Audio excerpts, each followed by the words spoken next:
Di episode sebelumnya, pertempuran sengit pecah ketika Kuyao memacu panji api dan memanggil naga api raksasa yang melahap awan api hingga tubuhnya membengkak mengerikan, memaksa lelaki tua bermargama mengerahkan pusaka kuno gambar 8 trigram Taishuan untuk menindih dan mengurungnya dari langit.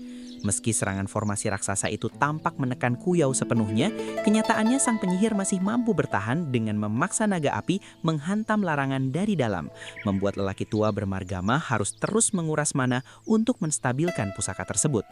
Di tengah ketegangan, Hanli menyadari bahwa pusaka itu dipacu secara kasar dan jauh dari pemanfaatan sempurna, hingga akhirnya ledakan dahsyat mengguncang formasi, memaksa Kuyao menerobos keluar dalam kondisi terluka, sementara gambar 8 trigram hancur berubah menjadi gulungan lukisan, dan lelaki tua bermargama sendiri tampak kelelahan parah, menandai bahwa pertarungan berbahaya ini sama sekali belum mencapai akhir yang menentukan. Sebelum cerita dimulai, luangkan sejenak untuk menenangkan diri. Pejamkan mata perlahan. Tarik nafas dan lepaskan semua hiruk-pikuk di sekitarmu. Biarkan suara ini membimbingmu menyusuri dunia kultivasi yang luas, di mana setiap langkah penuh bahaya dan setiap keputusan menentukan hidup dan mati. Kini, dengarkan dengan seksama. Rasakan alur ceritanya dan masuki perjalanan seorang fana yang mengambil kesempatan demi keabadian. Cerita dimulai sekarang. Bab 731, Seni Iblis Sejati Tiansha. Lelaki tua itu melirik gulungan lukisan di tangannya dengan wajah pucat pasi. Benda di tangannya sudah berlubang-lubang tak terhitung jumlahnya, tampak seperti saringan. Jelas sekali gulungan itu telah hancur total dan sama sekali tidak mungkin diperbaiki lagi. Orang berjubah hitam memandang gulungan itu lalu berbicara dengan nada menyesal. Sayang sekali, jika rekan dakwis Kuyao tidak terburu-buru keluar dan bisa bertahan lebih lama di dalam tanpa menggunakan kekuatan asli roh api, kultivator itu 9 dari 10 pasti akan kehabisan mana dan terpaksa menarik kembali gambar formasinya sendiri. Sekarang rekan dakwis Kuyao juga telah kehilangan banyak energi vital. Pada akhirnya, tak satu pun dari mereka bisa dikatakan unggul. Penyihir jangkung di sampingnya tertengun sejenak. Ia menunduk seolah memahami sesuatu. Wajah lelaki tua bermargama berubah-ubah antara hijau dan putih beberapa kali. Ia masih enggan membuang gulungan lukisan di tangannya. Setelah menyimpannya ke dalam kantong penyimpanan, ia menatap Kuyao di seberang dengan sorot mata ganas. Kuyao melihat ekspresi itu dan mendengus dingin. Ia menginjak naga api di bawah kakinya, membuat api di tubuhnya kembali berkobar, sementara cahaya merah muncul sekali lagi. Penyihir jangkung itu tiba-tiba berteriak keras dari ketinggian, menghentikan tindakan Kuyao. Guru besar Kuyao, berhenti. Pertarungan kali ini bagaimana kalau dianggap seri saja? Kalian berdua sudah menghabiskan terlalu banyak mana. Jika dilanjutkan, tetap tidak akan ada hasilnya. Kalimat terakhirnya jelas ditujukan kepada pria beralis botak dan para kultivator Tianan lainnya. Pria beralis botak tampak sedikit terkejut. Setelah saling bertukar pandangan dengan Gu Shuangpu, akhirnya ia mengangguk. Baik. Pertarungan ini kita akhiri di sini. Mendengar perkataan penyihir jangkung dan pria beralis botak, lelaki tua bermargama meskipun sangat tidak rela, tahu bahwa melanjutkan pertarungan hanya akan berakhir sia-sia. Ia pun terbang kembali dengan perasaan tak berdaya. Kuyao di seberang juga menahan kekesalan di dalam hatinya. Ia menarik kembali naga api di bawah kakinya, lalu terbang naik dengan sorot mata penuh kebencian. Begitu lelaki tua bermargama kembali ke bawah, pria beralis botak mendekatinya dan mengucapkan beberapa patah kata penghiburan. Perlahan, ekspresi lelaki tua itu menjadi sedikit lebih tenang.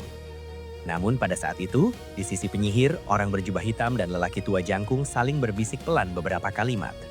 Tak lama kemudian, orang berjubah hitam itu melayang turun dengan ringan. Ia berhenti di lokasi bekas pertarungan, lalu menyapu para kultivator dengan pandangan suram. Orang berjubah hitam itu membuka mulut dan berkata dengan suara serak yang tidak jelas. Lawan kalian kali ini adalah aku. Aku katakan di depan, pertarungan ini adalah pertarungan sampai mati. Jangan berhayal akan ada yang tiba-tiba menghentikannya. Tatapan meremehkan melintas sekilas di matanya. Kata-kata begitu sombong itu langsung membuat wajah pria beralis botak dan Gu Shuangpu berubah. Kemarahan tampak jelas di mata mereka, tetapi keduanya sama sekali tidak berani melompat keluar untuk menanggapi tantangan itu. Mereka semua tahu dengan jelas bahwa dua kultivator Nasensol yang tewas sebelumnya, semuanya mati di tangan penyihir asing seperti ini. Seberapapun besar kepercayaan diri, Ketika menyangkut nyawa sendiri, keraguan tak bisa dihindari.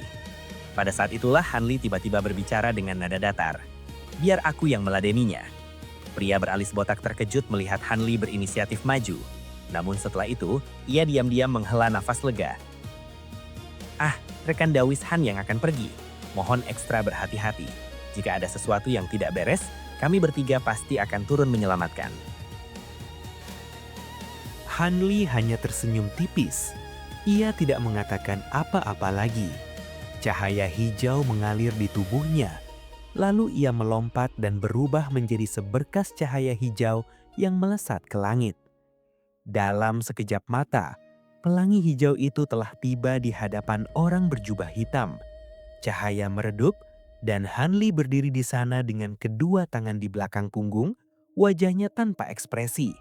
Mata orang berjubah hitam berkedip. Ia mengamati Hanli dari ujung kepala hingga kaki dengan cermat. Perlahan, tatapannya menjadi dingin dan bola matanya berubah dari hitam menjadi hijau, tampak sangat aneh. Hanli menyipitkan mata, lalu bertanya dengan tenang, "Kau siluman atau hantu?"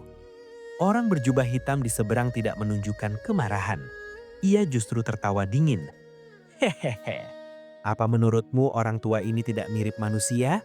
Bersamaan dengan itu, gumpalan asap hitam pekat seperti tinta mulai mengepul dari tubuhnya.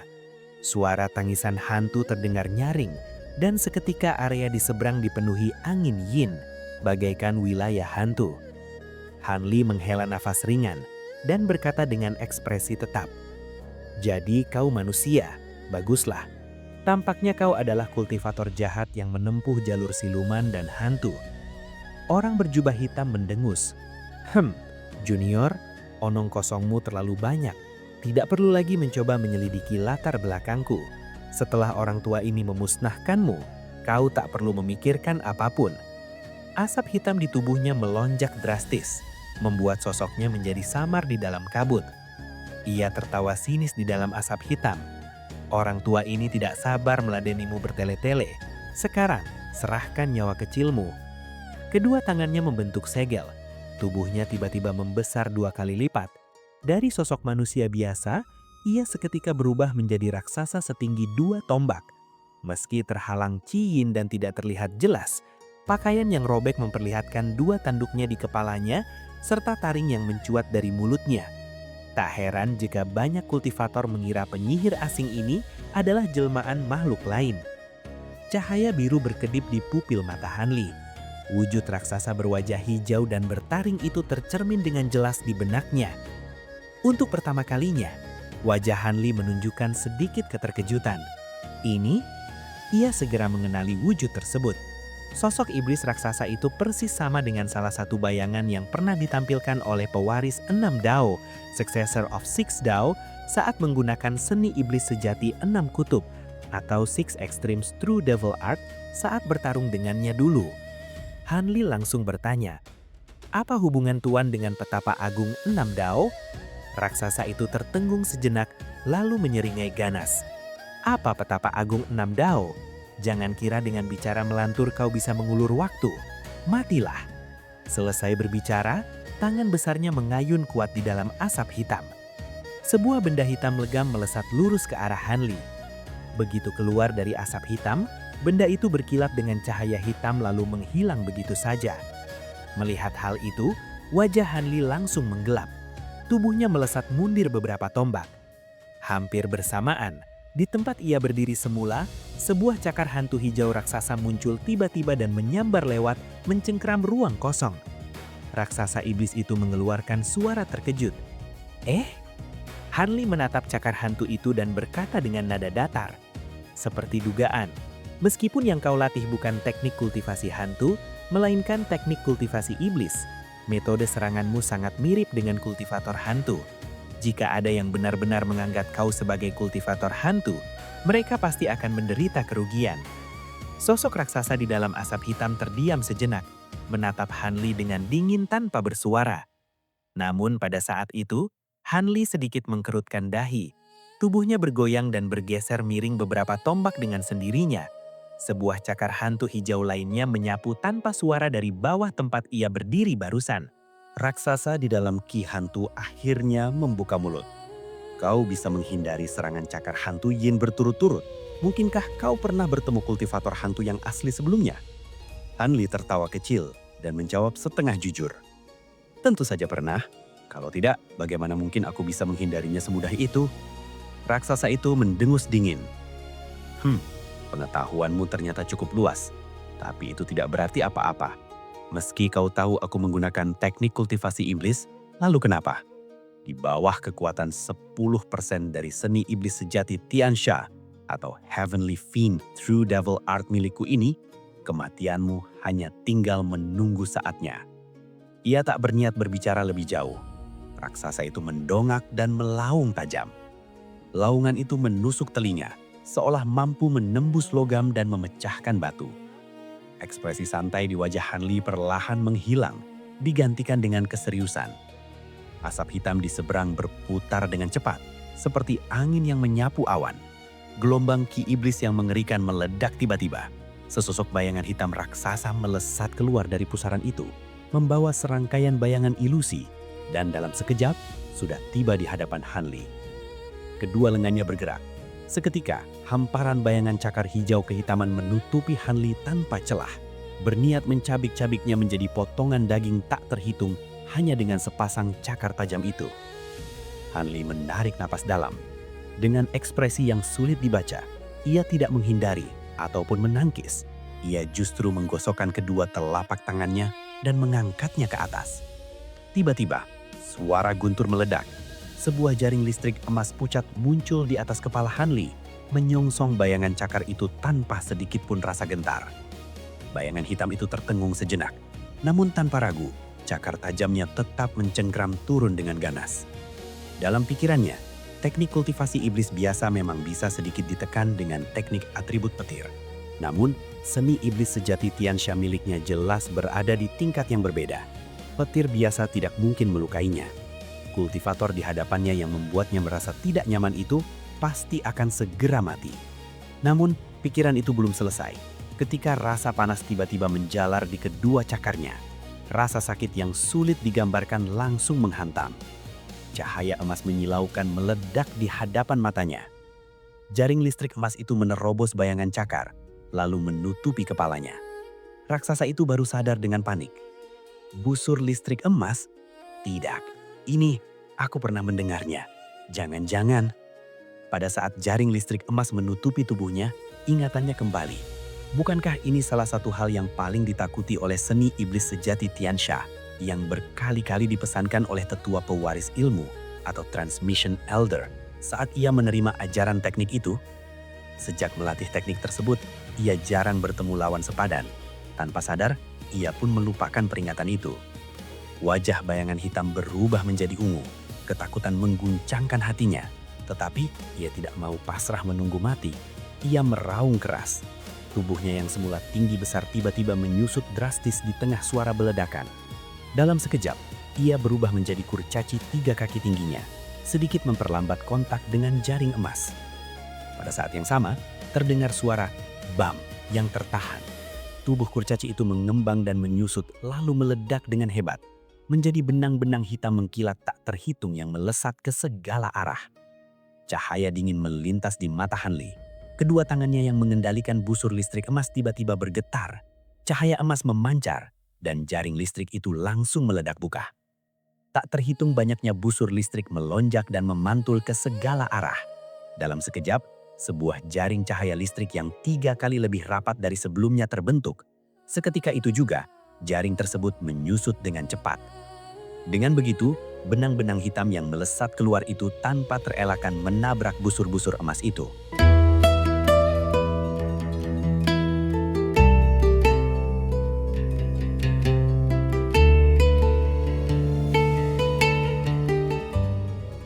Suara berderak keras pun terdengar. Di bawah hantaman busur emas, benang-benang hitam itu berubah menjadi kepulan asap hitam yang naik di dalam jaring, disertai jeritan dan lolongan menyedihkan yang terus terdengar, terasa sangat memilukan. Tak lama kemudian, benang-benang hitam itu mundur kembali ke tengah jaring emas dengan ketakutan. Mereka berkumpul dan membentuk sesosok bayi Nascent Soul atau Nascent Soul Infant berwarna hitam legam dan tampak berminyak. Wujudnya terlihat aneh. Wajah bayi Nascent Soul itu dipenuhi ketakutan dan kengerian. Selanjutnya, ia membuka mulut. Gumpalan Qi Yin hitam pekat menyembur keluar, membungkus tubuhnya lapis demi lapis dengan cepat, berusaha mati-matian menahan petir dewa penolak kejahatan atau Evil Warding Divine Thunder yang sudah mendekat. Wajah Han Li tetap dingin, senyum sinis sekilas muncul di sudut mulutnya.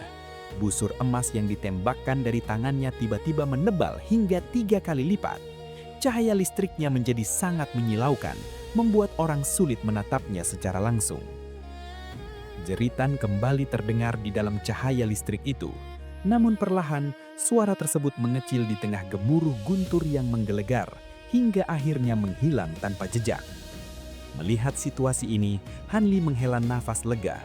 Busur emas di tangannya menggulung dan menyusut, lalu membungkus sebuah kantong penyimpanan hitam legam dan membawanya ke tangannya.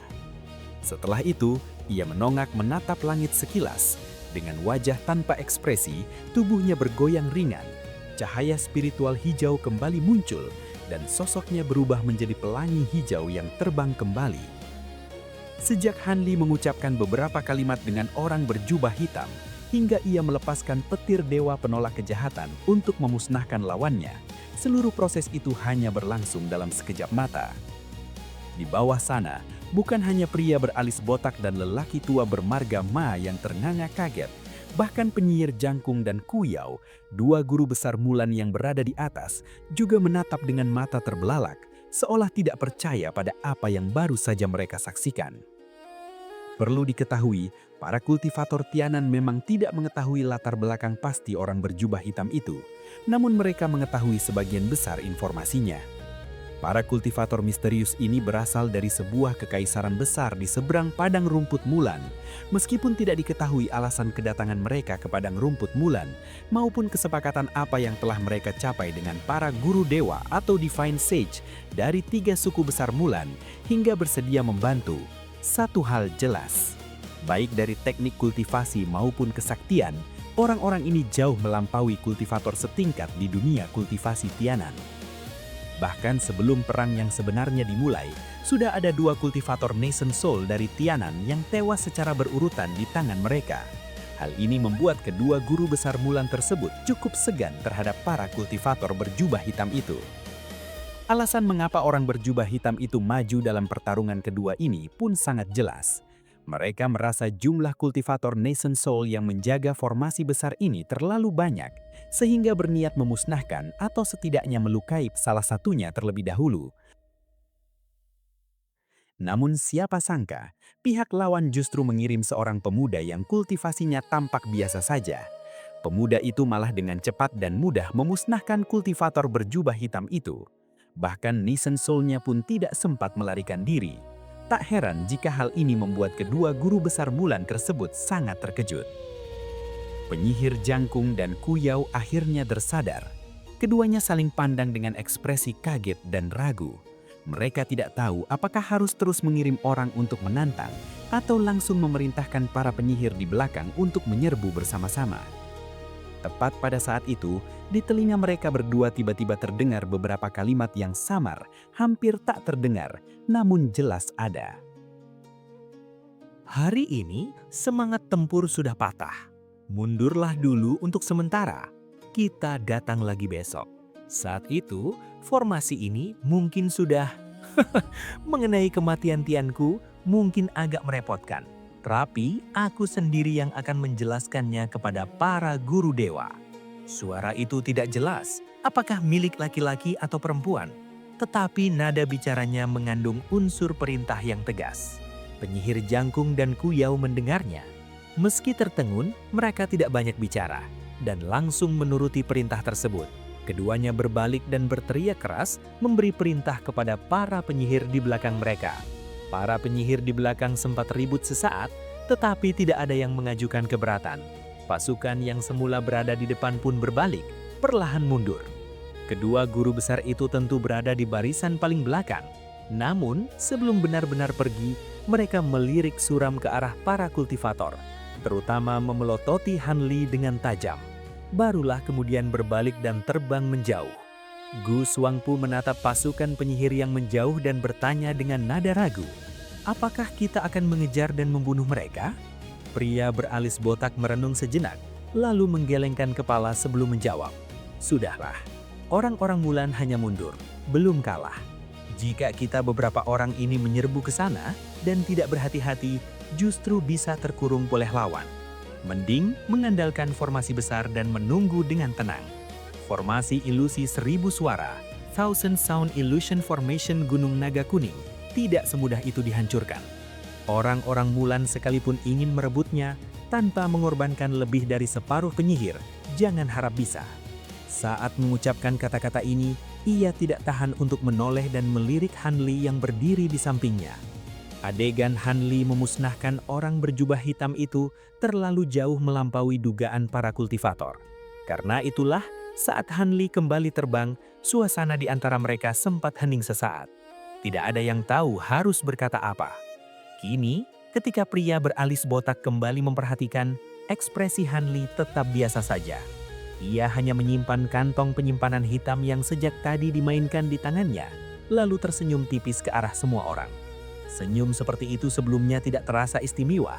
Namun sekarang, setelah melihat Hanli membunuh seorang kultivator Nasen Soul hidup-hidup, melihat senyum itu lagi membuat semua orang merasakan perasaan aneh. Mereka menyadari bahwa kedalaman orang ini tak terukur. Rasa meremehkan yang sebelumnya tersimpan di hati mereka pun lenyap tanpa bekas. Pria beralis botak membalas senyum itu dan berkata, "Kali ini, rekan Dawis Han sekali serang langsung membunuh satu penyihir tingkat tinggi.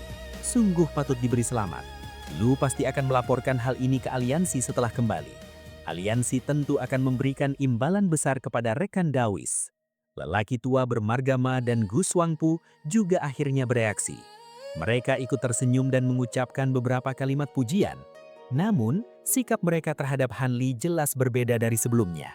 Dalam kata-kata mereka tersirat rasa segan dan hormat. Hanli seolah tidak merasakan perubahan itu sama sekali. Ia tetap bersikap sopan dan berbasa-basi. Namun, saat berbicara, tatapannya tanpa sengaja melirik salah satu dari mereka sedikit lebih lama. Ketika tidak ada yang memperhatikan ekspresinya, sudut mulutnya menyungging senyum sinis yang sangat samar. Setelah pasukan penyihir benar-benar menghilang, pria beralis botak merapal mantra untuk membuka lorong di lautan kabut. Beberapa orang itu dengan cepat menyusup ke dalam lorong tersebut dan menghilang. Lautan kabut pun menutup kembali pintu masuknya. Kawasan di sekitar Gunung Naga Kuning kembali tenang. Yang tersisa hanyalah kabut hijau tak bertepi, diam, tak bergerak, dan tak bersuara. Hanli dan yang lainnya kembali ke aula besar. Tidak banyak hal yang perlu dibicarakan. Setelah mendiskusikan singkat pertempuran hari ini, semua orang berpamitan untuk kembali ke tempat tinggal masing-masing dan beristirahat. Terutama lelaki tua bermargama. Tidak hanya pusakanya yang hancur, energi vitalnya juga terkuras cukup banyak. Ia sangat perlu meminum obat dan bermeditasi untuk memulihkan mananya. Dalam sekejap, orang-orang di aula besar membubarkan diri, tidak menyisakan pria beralis botak seorang diri. Ia duduk di kursi utama dengan kepala tertunduk. Wajahnya tampak merenung, tenggelam dalam pikiran. Entah apa yang sedang dipikirkannya. Tak lama kemudian, alisnya tiba-tiba berkedut. Wajahnya menunjukkan ekspresi aneh. Lalu ia berteriak pelan, "Siapa di sana? Keluarlah!" Sesosok cahaya berkilau muncul di pintu masuk aula yang semula kosong. Bersamaan dengan itu, seorang pria muncul sambil tersenyum dan berkata, "Haha, saudara lu memang berilmu tinggi. Saya baru saja masuk sudah ketahuan. Pantas saja aliansi 9 negara membiarkan rekan Daois menjaga wilayah ini sendirian." Pria beralis botak mengerutkan kening dan bertanya dengan wajah heran, "Kau? Bukankah rekan Daois sudah pergi beristirahat? Mengapa malah menyembunyikan diri dan kembali lagi?"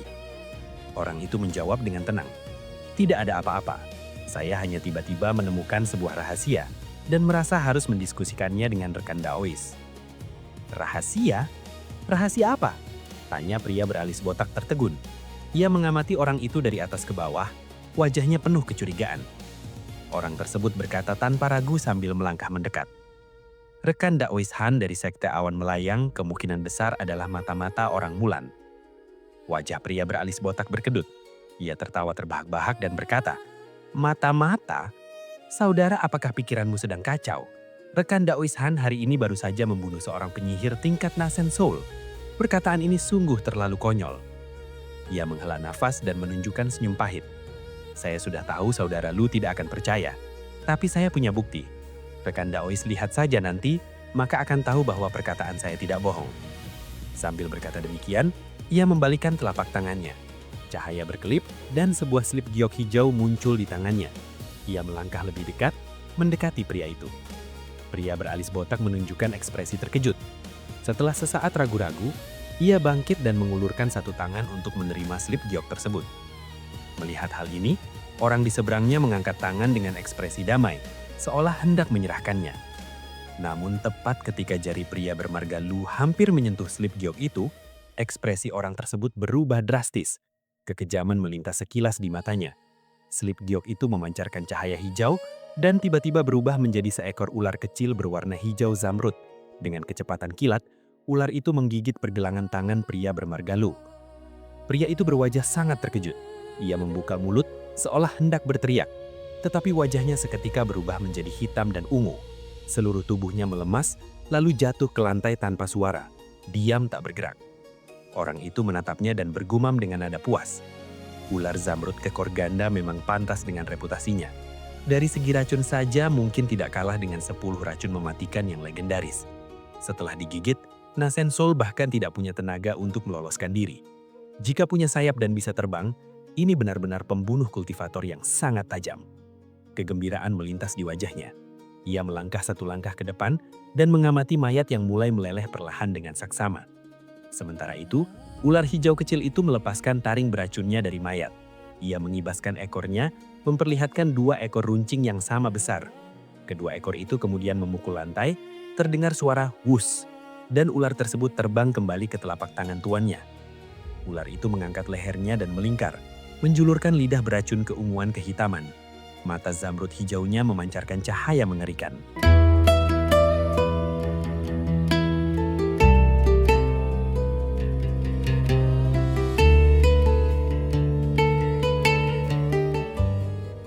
Saat ini, penyerang yang bergerak diam-diam itu memegang ular kecil tersebut dengan satu tangan, sementara tangan lainnya melambai pelan. Kantong penyimpanan di tubuh mayat itu langsung terbang ke tangannya. Dengan ekspresi agak bersemangat, ia menenggelamkan kesadaran spiritualnya ke dalam kantong tersebut seolah sedang mencari sesuatu. Sesaat kemudian, orang itu berseru pelan. Tidak mungkin, mana lempeng perintahnya? Jelas-jelas terlihat dia memasukkannya ke dalam kantong penyimpanan. Dengan rasa tidak rela, ia menumpahkan isi kantong penyimpanan di tangannya ke lantai. Semburan cahaya putih keluar dari mulut kantong. Setumpuk alat sihir berkualitas rendah dan segelintir batu roh tingkat rendah muncul di lantai. Begitu melihat barang-barang di lantai dengan jelas, wajah orang itu seketika menjadi pucat pasi. Cahaya hijau tiba-tiba muncul di tubuhnya. Tanpa mengucapkan sepatah kata pun, ia berubah menjadi pelangi cahaya dan terbang melesat menuju pintu aula. Terdengar helaan nafas panjang di dalam aula. Keempat dinding tiba-tiba memancarkan cahaya perak. Lapisan demi lapisan tirai cahaya perak muncul bagaikan ombak, membentuk sebuah perisai raksasa yang mengurung orang itu di dalamnya. Orang itu mendengus dingin. Sinar terbangnya sama sekali tidak berhenti. Ia menepuk sebuah kantong di pinggangnya dengan satu tangan. Seekor hewan roh hitam legam mirip terenggiling melompat keluar dari kantong, lalu menabrak dinding perisai di depannya dengan kepala terlebih dahulu. Terdengar suara bam tertahan. Dinding perisai perak itu tidak berguncang sedikit pun, malah memantulkan hewan roh itu kembali. Hati orang itu menjadi dingin melihat ini, tetapi ia segera mengertakkan gigi. Ia membuka mulut dan menyemburkan sebuah garpu terbang berwarna biru. Seketika, pusaka dan sinar terbangnya menyatu, berubah menjadi pelangi biru tebal yang juga menghantam dinding perisai dengan keras. Terdengar lagi suara ledakan boom. Cahaya biru itu dipantulkan kembali tanpa ampun sejauh beberapa tombak. Setelah berputar sekali, benda itu hampir saja jatuh ke lantai. Terdengar suara datar yang sangat familiar dari dalam aula. Mirip dengan suara pria beralis botak itu. Saudaraku tidak perlu repot-repot. Aula besar ini sebenarnya adalah pusat dari seluruh formasi Gunung Naga Kuning, juga tempat dengan larangan terkuat. Karena sudah jatuh ke sini, jangan harap bisa keluar lagi. Cahaya dalam perisai biru meredup dan menampakkan sesosok manusia, yang ternyata adalah Gu Xuangpu dari Sekte Roh Pengendali. Wajahnya kini pucat dan matanya suram, tetapi ia memaksakan diri untuk tetap tenang. Ia berkata, "Kau ternyata tidak benar-benar mati. Orang mati tadi adalah boneka daging, kan? Aku sudah lama mendengar, di Aliansi 9 Negara ada seorang kultivator misterius yang ahli membuat boneka darah dan daging yang persis sama dengan aslinya. Membuat orang tidak bisa membedakan mana yang asli dan palsu. Tak sangka hal ini ternyata benar." Cahaya putih berkedip di luar aula dan sosok pria beralis botak muncul. Ia menatap Gu Xuangpu di dalam perisai cahaya, lalu melihat boneka pengganti yang sudah berubah menjadi genangan darah kotor. Ia berkata dengan datar, "Saudara Gu ternyata tahu banyak tentang urusan Aliansi 9 Negara kami. Bahkan tentang boneka pengganti pun tahu sedikit. Benar, yang kau bunuh tadi memang hanyalah sebuah boneka pengganti yang kukendalikan barusan. Bahkan kau seorang kultivator Nasan Soul pun gagal menemukan perbedaannya. Terlihat bahwa dari penampilan luar, benda itu memang bisa menipu mata sebagai yang asli." Gu Xuangpu berkata dengan wajah sedingin air. Matanya menyiratkan sedikit penyesalan. Penampilan luar mirip apa gunanya? Jika bukan karena takut kau curiga, aku tidak berani memindai boneka penggantimu itu dengan teliti menggunakan kesadaran spiritual. Hanya cangkang kosong begitu juga bisa menipuku. Lagi pula, seharusnya aku sudah bisa menduganya. Ular zamrud ekor ganda, meski sudah kurawat dengan teliti selama ratusan tahun dan memang sangat beracun, tidak mungkin bisa membunuh kultivator Nasan Soul dengan begitu mudah. Awalnya aku juga hanya berniat melukaimu parah dengan ular ini. Hanya karena serangan berhasil sekali, aku salah mengira racun ular itu terlalu kuat. Ternyata aku memang agak sombong. Pria bermarga Lu itu tertawa bukannya marah. Lu meminta orang membuatkan boneka pengganti ini hanya karena iseng saja. Tentu saja aku tidak benar-benar mengira benda mati seperti ini bisa dibandingkan dengan inkarnasi luar tubuh. Tapi hanya dengan sebuah boneka seperti ini, aku bisa memancing keluar pengkhianat yang bersekongkol dengan orang Mulan sepertimu, saudaraku. Ternyata batu roh yang kuhabiskan tidak sia-sia. Wajah Gu Xuangpu berkedut sedikit. Sesaat ia terdiam, namun beberapa saat kemudian ia bertanya lagi dengan dingin. "Dengar nadamu, sepertinya kau tahu aku akan mencarimu. Ternyata kau sudah menyiapkan boneka pengganti sejak awal. Mungkinkah begitu aku sampai di Gunung Naga Kuning, kau sudah menemukan ketidakberesan?" Pria beralis botak menggelengkan kepalanya lalu berteriak ke kiri dan kanan. "Bukan begitu. Mana mungkin aku mencurigai tetua roh pengendali tanpa alasan. Aku juga hanya menerima peringatan dari orang lain. Awalnya Lu masih setengah percaya setengah ragu tentang hal ini. Tapi sekarang sudah yakin sepenuhnya. Rekan Dois Han, Kakak Ma, keluarlah." Mendengar perkataan ini, Gu Xuangpu tidak bisa lagi mempertahankan wajah suramnya dan ekspresinya berubah drastis. Di dinding batu di kedua sisi aula besar, cahaya kuning berkedip dan masing-masing memunculkan satu orang. Mereka adalah Han Li yang berwajah tenang dan lelaki tua bermargama yang berwajah berat. Lelaki tua bermargama berwajah sedih dan berkata dengan penuh penyesalan, "Sungguh tidak disangka, rekan Dawis Gu, kau bisa melakukan hal seperti ini. Entah berapa banyak keuntungan yang dijanjikan orang Mulan padamu sampai kau kehilangan akal sehat seperti ini." Gu Xuangpu menatap lelaki tua itu, lalu membalas dengan cibiran dingin. Kehilangan akal sehat. Aku aslinya memang orang Mulan. Apa yang disebut kehilangan akal sehat?" Kali ini pria beralis botak dan yang lainnya tertengung. Semuanya agak terkejut. Gu Xuangpu berbicara terus, sementara matanya memancarkan kegilaan. "Tentu saja, kalian pikir keuntungan apa yang bisa menarikku, seorang kultivator Nasan Soul? Kalian kultivator Tianan mana tahu miskinnya sumber daya kultivasi di padang rumput Mulan kami? Setiap tahun entah berapa banyak penyihir tingkat rendah yang sebenarnya bisa naik tingkat, terpaksa melewatkan kesempatan kultivasi terbaik, karena tidak ada pil obat dan batu roh untuk membantu. Mereka hanya bisa menjadi tumpukan tulang belulang setelah 100 tahun lebih. Atas dasar apa kalian kultivator boleh menempati tempat sebagus ini, sedangkan kami penyihir harus menghitung penggunaan setiap butir batu roh? Asalkan memberi kami sumber daya kultivasi Tianan, Mulan kami tidak sampai 100 tahun, jumlah penyihir bisa berlipat ganda.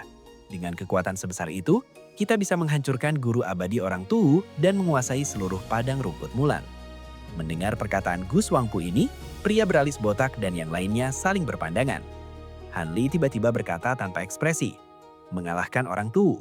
Kenapa yang kudengar justru pasukan utama orang Mulan kalian yang kalah besar dalam pertempuran penentuan dengan orang Tu?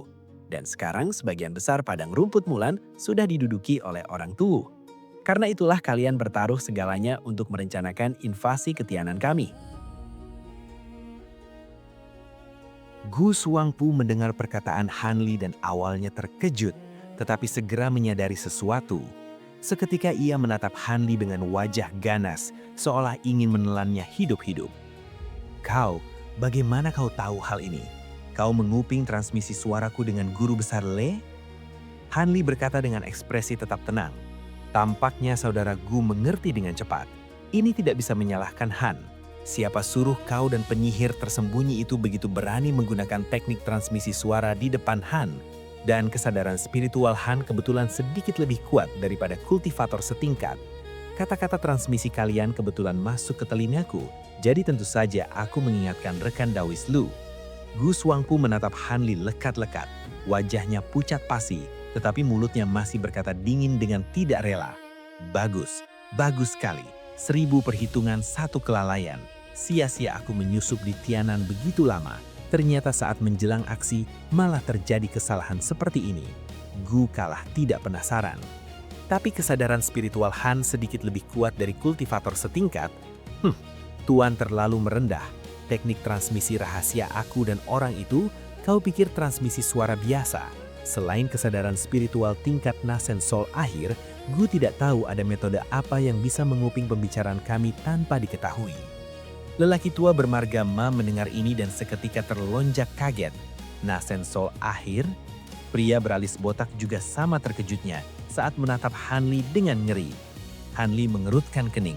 Ia tidak menyangka hal ini secara tidak sengaja mengungkapkan kekuatan kesadaran spiritualnya. Namun kemudian alisnya merenggang dan wajahnya menunjukkan ekspresi tak acuh, membuat orang tidak bisa menebak kedalamannya. Ini justru membuat pria beralis botak dan lelaki tua bermarga Ma menjadi setengah percaya, setengah ragu. Bagaimanapun, seorang kultivator Nasen Sol awal ternyata memiliki kesadaran spiritual yang tidak kalah dengan kultivator tingkat akhir. Dipikir bagaimanapun, ini terlalu berlebihan. Pria beralis botak dengan susah payah menarik kembali rasa terkejutnya dari Han Li. Ia membalikkan diri dan berkata dengan sangat dingin kepada Gu Shuangpu di dalam perisai cahaya. "Karena kau sudah mengakui identitas mata-matamu, maka jangan salahkan kami bertindak kejam. Meskipun Lu ingin membiarkan Tuan tetap hidup untuk diserahkan kepada penegak hukum di aliansi, tetapi pertempuran besar sudah di depan mata, terpaksa membuatmu musnah jiwa dan raga." Kemudian, tanpa menunggu lawan bicara lagi, ia membalikkan satu tangan dan sebuah lempeng perak berkilauan muncul di tangannya. Ia mengangkatnya tinggi-tinggi dan menggoyangkannya pelan ke arah perisai. Terdengar suara. Semburan cahaya perak melesat keluar, menghantam dinding perisai dan menghilang. Cahaya perak berkedip di dalam perisai. Tiba-tiba muncul bunga-bunga perak tak terhitung jumlahnya. Setiap kuntum sangat indah, melayang turun dari atas ke bawah. Gu Shuangpu begitu melihat bunga-bunga perak ini, bagaikan melihat kalajengking beracun. Wajahnya sangat buruk. Tanpa berpikir panjang, ia menepuk tubuhnya beberapa kali dengan kedua tangan. Beberapa lapisan perisai cahaya berbagai warna muncul di tubuhnya. Bersamaan dengan itu, ia menunjuk garpu virbing biru di depannya. Garpu itu berputar cepat dan terbang ke atas, membentuk tirai cahaya biru di atas kepalanya. Setelah bunga perak meledak dan memenuhi seluruh perisai, pria beralis botak sepertinya tidak tertarik melihat lebih lama lagi. Ia membalikkan diri dan berkata dengan serius kepada Han Li dan lelaki tua itu, "Ayo kita pergi, tidak ada yang perlu dilihat lagi. Sekuat apapun kultivasinya, dia tidak mungkin bertahan lama dalam larangan ini. Tidak lama lagi, dia akan musnah jiwa dan raga. Lebih baik kita diskusikan masalah setelah ini. Meskipun orang ini mata-mata mulam, tetapi bagaimanapun dia adalah penatua sekte roh pengendali. Ada beberapa hal yang perlu dijelaskan dengan cermat kepada pihak aliansi."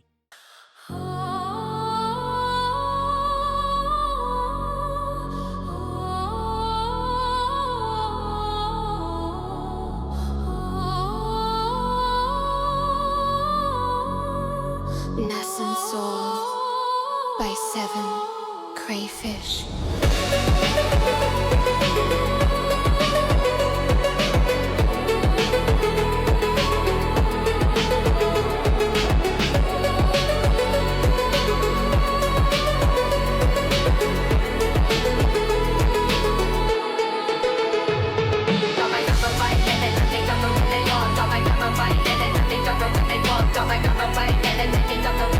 Give you where, when you where, what you wanna do, you want.